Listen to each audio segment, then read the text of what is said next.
Hi hello అందరికీ నమస్తే. Welcome back to our channel. నేను ఉషా శ్రీహరి. అందరూ ఎలా ఉన్నారండి? అందరూ చాలా హెల్తీగా హ్యాపీగా ఉండాలని మనస్ఫూర్తిగా కోరుకుంటున్నాను. ఇది వచ్చేసి నేను ఉగాది రోజు చేసుకున్నటువంటి పూజ అనమాట. ఒక పీటకైతే చక్కగా పసుపు రాసేసి ముగ్గు అయితే వేసి పెట్టేసుకున్నాను. స్వామికి నివేదించడానికి ప్రసాదాలు కూడా అయితే పక్కన పెట్టుకున్నాను. ఆ పూజా రూము చాలా చిన్నదనమాట. సో పండగలప్పుడు కానీ వ్రతం చేసుకున్నప్పుడు ఈ విధంగా కింద అయితే చేసుకుంటాను.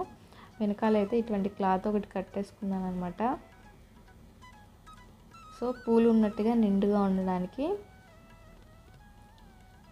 నెక్స్ట్ అయితే స్వామివారి ఫోటోలు అయితే పెట్టుకుని గంధం బొట్టుతో అలంకరించుకొని తర్వాత అయితే వెనకాల ఒక మామిడి మండ పువ్వులను అయితే పెట్టుకున్నాను. మందిరం ఉంటే మామిడాకులు కట్టుకోవచ్చు కదా. సో నేనైతే ఇట్లా వెనక పెట్టుకున్నాను.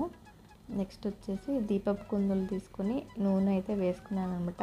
రోజు చిన్న చిన్న కుందుల్లో అయితే చేసుకుంటాను. ప్రత్యేకంగా పూజ చేసుకున్నప్పుడు ఇలా పెద్ద కుందులను అయితే తీసుకుంటాను అనమాట. సో 5 ఒత్తులు వేసాను. ఒక్కొక్క దాంట్లో చక్కగా నూనె వేసుకొని దీపారాధన అయితే చేసుకుంటున్నాను అనమాట. మనం ఉగాది అని అంటాం కానీ అసలు పండుగ పేరు యుగాది. అంటే మళ్ళీ ఒక కొత్త సంవత్సరం అనేది ప్రారంభం అవుతుందన్నమాట.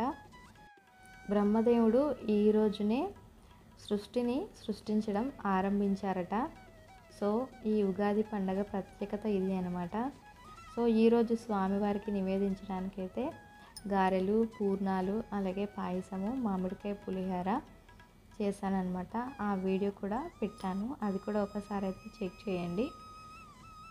సో ఈ విధంగా అయితే స్వామివారికి పూజనైతే మేము చేసుకున్నాం అన్నమాట.